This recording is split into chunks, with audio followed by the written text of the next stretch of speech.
Habari mpenzi msikilizaji na mtazamaji wa kipindi chetu cha Vinjari na Neno la Mungu. Kipindi kilichopita tulikuwa tunaona Musa amefanikiwa kuwatoa Waisraeli katika nchi ya Misri. Leo tunaendelea katika kitabu cha Kutoka sura ya 14 mstari wa kwanza unasema, Bwana akasema na Musa akamwambia. Mstari wa pili, waambie wana wa Israeli kwamba warudi na kupiga kambi yao mbele ya Pi Hahirothi kati ya Migloli na bahari kukabili Baal-Sefoni, mtapanga mbele yake karibu na bahari. Mstari wa tatu, naye Farao akasema, katika habari za wana wa Israeli wametatanishwa katika nchi ile, jangwa imewazuia wasitoke. Mstari wa nne, nami nitaufanya uwe mgumu moyo wa Farao, naye atafuata nyuma yao, nami nitajipatia utukufu kwa Farao na kwa jeshi lake lote, na Wamisri watajua ya kuwa mimi ndimi Bwana. Basi wakafanya hivyo. Mstari wa tano, mfalme wa Misri aliambiwa ya kuwa wale watu wamekwisha kimbia, na moyo wa Farao na mioyo ya watumishi wake iligeuzwa ikawa kinyume cha hao watu, nao wakasema, ni nini jambo hili tulilotenda kwa kuwaacha Waisraeli waende zao wasitutumikie tena? Mstari wa sita, akaandalia gari lake akawachukua watu wake pamoja naye. Mstari wa saba, tena akatoa magari 600 yaliyochaguliwa na magari yote ya Wamisri na maakida juu ya magari hayo yote. Mstari wa nane, na Bwana akaufanya moyo wa Farao mfalme wa Misri kuwa mgumu, naye akawafuata wana wa Israeli kwa sababu wana wa Israeli walitoka kwa ujeuri. Mstari wa tisa, wa Misri wakafuata nyuma yao, farasi zote na magari yote ya Farao na askari zake wenye kupanda farasi na jeshi lake, nao wakawapata hali wamepanga pale karibu na bahari, karibu na Pi Hahirothi kukabili Baal-Sefoni. Mstari wa 10, hata Farao alipokaribia wana wa Israeli wakainua macho yao, na tazama, Wamisri wanakuja nyuma yao, wakaogopa sana. Wana wa Israeli wakamlilia Bwana. Mstari wa 11, wakamwambia Musa, je, kwa sababu hapakuwa na makaburi katika Misri umetutoa huko ili tufe jangwani? Mbona umetutendea haya kututoa katika nchi ya Misri? Mstari wa 12, neno hili silo tulilokuambia huko Misri, tulisema tuache tuwatumikie wa Misri? Maana ni afadhali kuwatumikia wa Misri kuliko kufa jangwani. Mstari wa 13, Musa akawaambia watu, msiogope, simameni tu mkauone wokovu wa Bwana atakaowafanyia leo, kwa maana hao wa Misri mliowaona leo hamtawaona tena milele. Mstari wa 14, Bwana atawapigania ninyi, nanyi mtanyamaza kimya. Mstari wa 15, Bwana akamwambia Musa, mbona unanililia mimi? Waambie wana wa Israeli waendelee mbele. Mstari wa 16, nawe inua macho yako ukanyooshe mkono wako juu ya bahari na kuigawanya, nao wana wa Israeli watapita kati ya bahari katika nchi kavu. Mstari wa 17, nami tazama, nitaifanya mioyo ya Wamisri kuwa migumu, nao wataingia na kuwafuata, nami nitajipatia utukufu kwa Farao na kwa jeshi lake lote, kwa magari yake na kwa wapanda farasi wake. Mstari wa 18, na Wamisri watajua ya kuwa mimi ndimi Bwana nitakapokwisha kujipatia utukufu kwa Farao na magari yake na farasi zake. Mstari wa 19, kisha malaika wa Bwana aliyetangulia mbele ya jeshi la Israeli akaondoka akaenda nyuma yao, na ile nguzo ya wingu ikaondoka hapo mbele yao ikasimama nyuma yao. Mstari wa 20, ikafika kati ya jeshi la Misri na jeshi la Israeli, na hapo palikuwa na lile wingu na lile giza, lakini lilitoa nuru wakati wa usiku, na hawa hawakuwakaribia hawa usiku kucha. Mstari wa 21, Musa akanyosha mkono wake juu ya bahari, Bwana akaifanya bahari irudi nyuma kwa upepo wa nguvu utokao mashariki usiku kucha, akaifanya bahari kuwa nchi kavu, maji yakagawanyika. Mstari wa 22, wana wa Israeli wakaenda ndani kati ya bahari katika nchi kavu, nayo maji yalikuwa ukuta wao mkono wa kuume na mkono wa kushoto. Mstari wa 23, na wale wa Misri wakawafuata wakaingia ndani kati ya bahari, farasi zote za Farao na magari yake na wapanda farasi wake. Mstari wa 24, ikawa katika zamu ya alfajiri, Bwana akalichungulia jeshi la Wamisri katika ile nguzo ya moto ya wingu, akalifadhaisha jeshi la Wamisri. Mstari wa 25, akayaondoa magurudumu ya magari yao hata yakaenda kwa uzito, na Wamisri wakasema, na tukimbie mbele ya Israeli, kwa kuwa Bwana anawapigania kinyume cha Wamisri. Mstari wa 26, Bwana akamwambia Musa, nyosha mkono wako juu ya bahari ili maji yarudi tena juu ya Wamisri, juu ya magari yao na juu ya farasi zao. Mstari wa 27, Musa akanyosha mkono wake juu ya bahari, na kulipopambazuka bahari ikarudi kwa nguvu zake. Wamisri wakakimbia mbele yake, na Bwana akawakukutia mbali hao Wamisri kati ya bahari.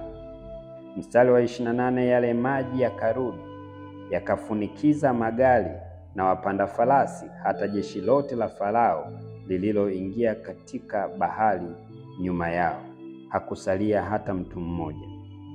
Mstari wa 29, lakini wana wa Israeli wakaenda katika nchi kavu katikati ya bahari, na hayo maji yalikuwa ni kuta upande wao wa kuume na upande wao wa kushoto.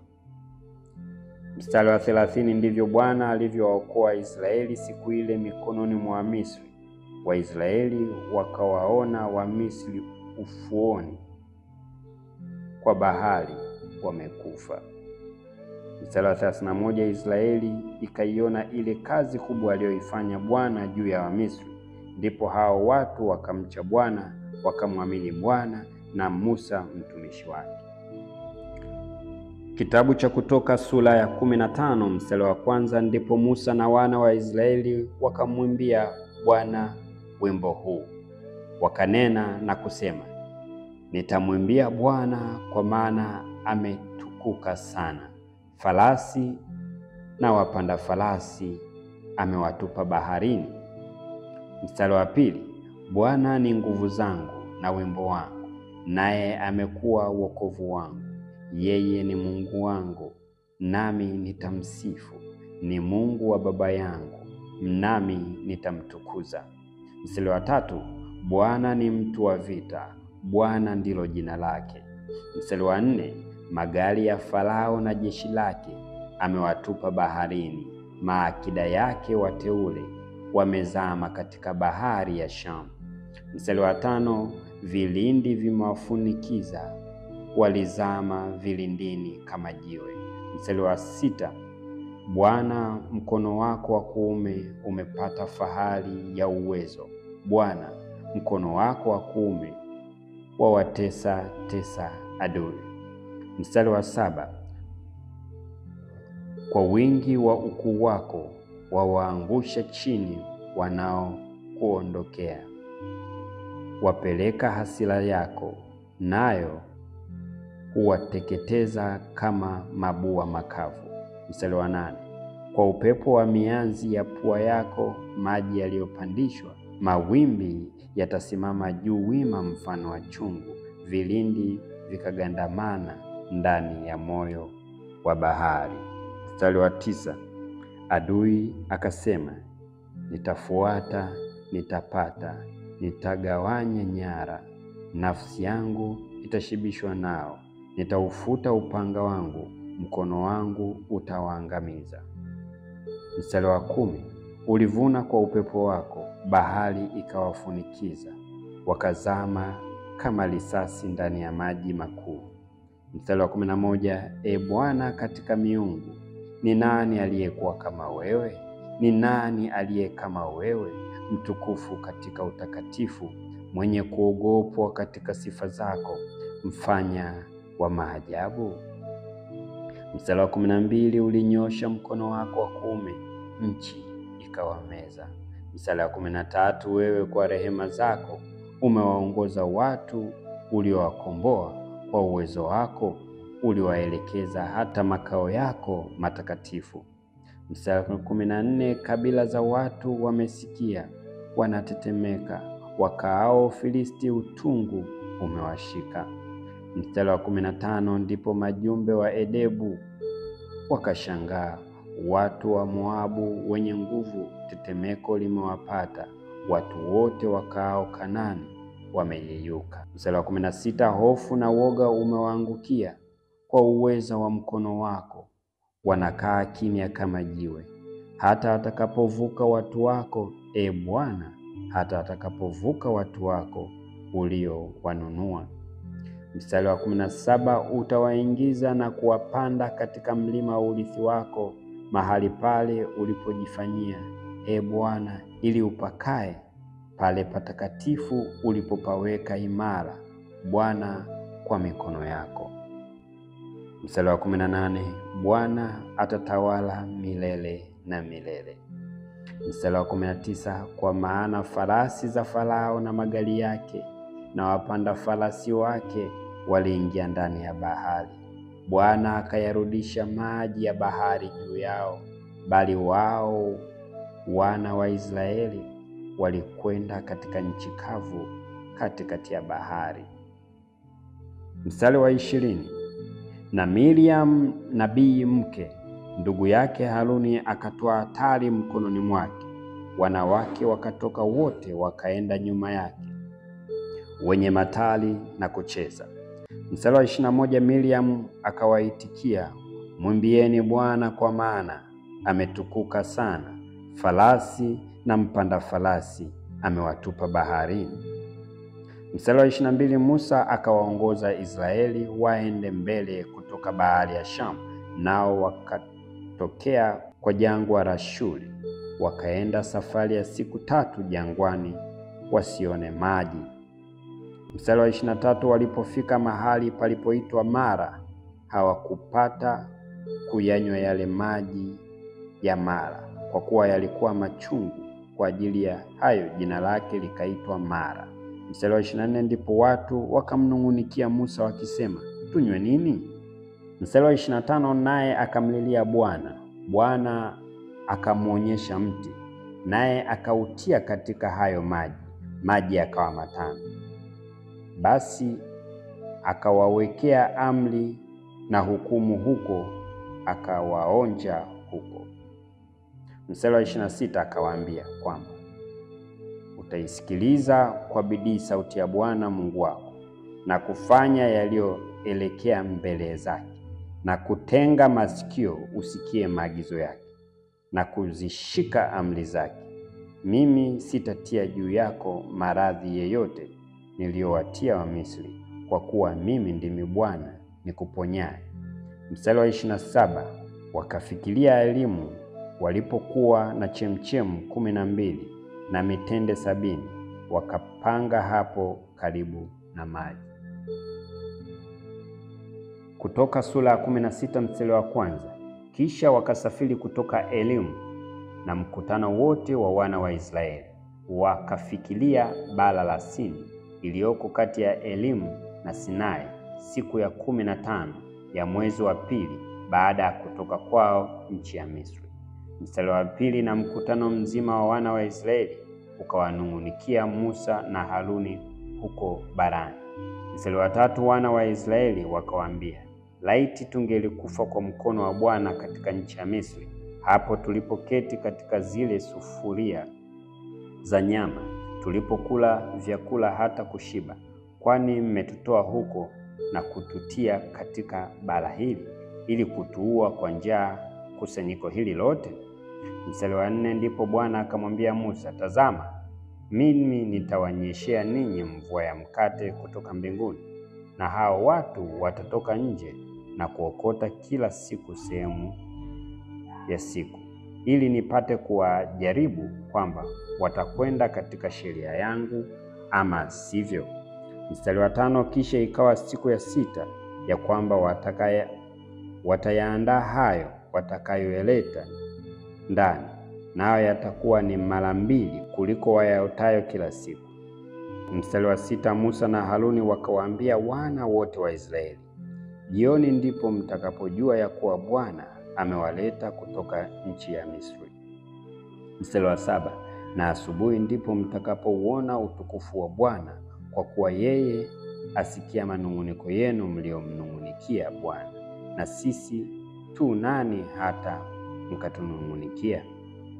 Mstari wa 8, Musa akasema, ndilo litakalokuwa hapo Bwana atakapowapa nyama wakati wa jioni mle, na asubuhi mikate hata mkakinae, kwa kuwa Bwana asikia manung'uniko yenu mliomnung'unikia yeye, na sisi tu nani? Manung'uniko yenu hayakuwa juu yetu sisi, ila juu ya Bwana. Mstari wa 9, Musa akamwambia Haruni, haya, sema na mkutano wote wa wana wa Israeli, njoni karibu ya mbele ya Bwana, kwa kuwa yeye ameyasikia manung'uniko yenu. Mstari wa 10, ilikuwa Haruni aliponena na huo mkutano wote wa wana wa Israeli, wakaangalia upande wa bara, na tazama, utukufu wa Bwana ukaonekana katika hilo wingu. Mstari wa 11, Bwana akasema na Musa akisema. Mstari wa 12, nimeyasikia manung'uniko ya wana wa Israeli. Haya, sema nao ukinena, wakati wa jioni mtakula nyama, na wakati wa asubuhi mtashiba mkate, nanyi mtajua ya kuwa mimi ndimi Bwana Mungu wenu. Mstari wa 13, ikawa wakati wa jioni kwale wakakaribia, wakakifunikiza kituo, na wakati wa asubuhi umande ulikuwa juu ya nchi pande zote za kituo. Mstari wa 14, na ulipoinuka ule umande ulikuwa juu ya nchi, kumbe juu ya uso wa bara kitu kidogo kilichovilingana kidogo kama sakitu juu ya nchi. Mstari wa 15, wana wa Israeli walipokiona wakaambiana, ni nini hiki? Maana hawakujua ni kitu gani. Musa akawaambia, ndiyo mkate ambao Bwana amewapa ninyi mle. Mstari wa 16, neno hili ndilo aliloagiza Bwana, okoteni ninyi kitu kilicho kila mtu kama ulaji wake ulivyo, kichwa pishi kama hesabu ya watu wenu ilivyo, ndivyo mtakavyotwaa kila mtu kwa ajili ya hao walioko hemani mwake. Mstari wa 17, wana wa Israeli wakafanya hivyo, wakaokota, wengine zaidi, wengine kupungua. Mstari wa 18, nao walipoipima kwa pishi, yeye alikuwa ameokota kingi, hakubakiwa na kitu, na yeye aliyekuwa ameokota kichache hakupungukiwa. Wakaokota kila mtu kama ulaji wake ulivyokuwa. Mstari wa 19, Musa akawaambia, mtu awaye yote asikaze hata asubuhi. Mstari wa 20, lakini hawakumsikiliza Musa. Wengine miongoni mwao wakakikaza hata asubuhi, nacho kikaingia mabuu na kutoa uvundo. Musa akawakasirikia sana. Mstari wa 21, basi wakaokota asubuhi baada ya asubuhi, kila mtu kama ulaji wake ulivyokuwa, na hapo jua lilikuwa ni kali kikayeyuka. Mstari wa 22, basi ikawa siku ya 6 wakaokota kile chakula sehemu maradufu, kila mtu pishi 2, na wazee wote wa makutano wakaenda na kumwambia Musa. Mstari wa 23, akawaambia, ndilo neno alilonena Bwana, kesho ni starehe takatifu, sabato takatifu kwa Bwana. Okeni mtakachooka na kutosa mtakachotosa, na hicho kitachowasalia jiwekeeni kilindwe hata asubuhi. Mstari wa 24, basi wakakiweka hata asubuhi kama Musa alivyoagiza, nacho hakikutoa uvundo wala kuingia mabuu. Mstari wa 25, Musa akasema, haya, kuleni hiki leo, kwa kuwa leo ni sabato ya Bwana, leo hamtakiona nje barani. Mstari wa 26, siku 6 mtaokota, lakini siku ya 7 ni Sabato, siku hiyo hakitapatikana. Mstari wa 27, ikawa siku ya 7 wengine wakatoka kwenda kukiokota wasikione. Mstari wa 28, Bwana akamwambia Musa, mtakataa kuyashika maagizo yangu na sheria zangu hata lini? Mstari wa 29, angalieni ya kuwa Bwana amewapa ninyi hiyo Sabato, kwa sababu hii huwapa siku ya 6 chakula cha siku 2. Kaeni kila mtu mahali pake. Mtu awaye yote asiondoke mahali pake kwa siku 7. Mstari wa 30, basi hao watu wakapumzika kwa siku 7. Mstari wa 31, na nyumba ya Israeli wakakiita jina lake mana, nacho kilikuwa mfano wa chembe za mtama nyeupe, na tamu yake ilikuwa kama tamu ya maandazi membamba yaliyoandaliwa kwa asali. Mstari wa 32, Musa akasema, hili ni neno Bwana aliloliamua. Pishi moja ya kitu hicho na kiwekwe kwa ajili ya vizazi vyenu, ili kwamba hao wapate kukiona kile chakula nilichowalisha ninyi barani, hapo nilipowaleta kutoka nchi ya Misri. Mstari wa 33, basi Musa akamwambia Haruni, twaa kopo, ukatie pishi moja ya hiyo maana ndani yake, uiweke mbele ya Bwana, ilindwe kwa ajili ya vizazi vyenu. Mstari wa 34, kama vile Bwana alivyomwagiza Musa, ndivyo Haruni alivyoiweka hapo mbele ya ushahidi ili ilindwe. Mstari wa 35, na wana wa Israeli walikula mana muda wa miaka 40, hata walipofikiria nchi iliyo na watu wakala ile mana, hata walipofikiria mipakani mwa nchi ya Kanaani. Mstari wa 36, hiyo emori ni sehemu ya 10 ya efa. Kitabu cha Kutoka sura ya 17 mstari wa 1, mkutano wote wa wana wa Israeli ukasafiri kutoka bara ya Sini kwa safari zao kama Bwana alivyoagiza, wakatua Refidimu, napo hapakuwa na maji watu wanywe. Mstari wa 2, kwa hiyo hao watu wakateta na Musa wakasema, tupe maji tunywe. Musa akawaambia, kwani kuteta na mimi? Mbona mnamjaribu Bwana? Mstari wa 3, watu wakawa na kiu huko, nao wakamnung'unikia Musa wakasema, mbona umetupandisha kutoka Misri kutuua sisi na watoto wetu na wanyama wetu kwa kiu? Mstari wa 4, Musa akamlilia Bwana akisema, niwatendee nini watu hawa? Bado kidogo nao watanipiga kwa mawe. Mstari wa 5, Bwana akamwambia Musa, pita mbele ya watu, uwachukue baadhi ya wazee wa Israeli pamoja nao, na ile fimbo yako ambao uliupiga mto kwayo, uitwae mkononi mwako ukaende. Mstari wa 6, tazama nitasimama mbele yako huko juu ya lile jabali katika Horebu, nawe utalipiga jabali na maji yatatoka, watu watapata kunywa. Musa akafanya vivyo mbele ya wazee wa Israeli. Mstari wa 7, akapaita mahali pale jina lake Masa na Meriba, kwa sababu ya mateto ya wana wa Israeli na kwa sababu walimjaribu Bwana wakisema, je, Bwana yu kati yetu au sivyo? Mstari wa 8, wakati huo Waamaleki wakatokea wakapigana na Israeli huko Refidimu. Mstari wa 9, Musa akamwambia Yoshua, tuchague watu ukatoke upigane na Waamaleki. Kesho nitasimama juu ya kilele kile, na ile fimbo ya Mungu nitakuwa nayo mkononi mwangu. Mstari wa 10, basi Yoshua akafanya kama Musa alivyomwambia, akapigana na Amaleki, na Musa na Haruni na Huri wakapanda juu ya kile kilima. Mstari wa 11, ikawa Musa alipouinua mkono wake, Israeli ikashinda, na alipoushusha mkono wake, Amaleki walishinda.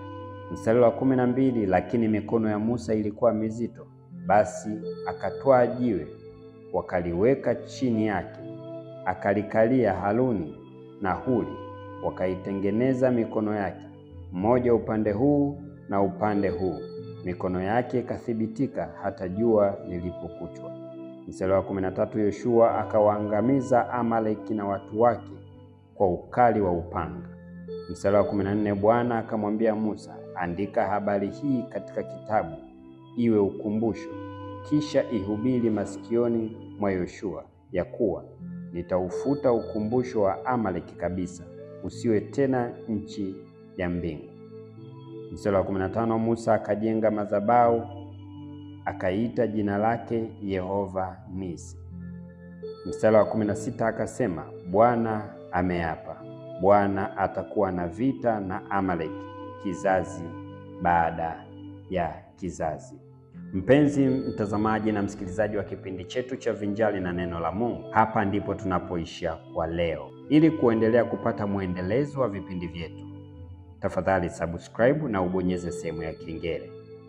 Mungu akubariki na uwe na siku njema.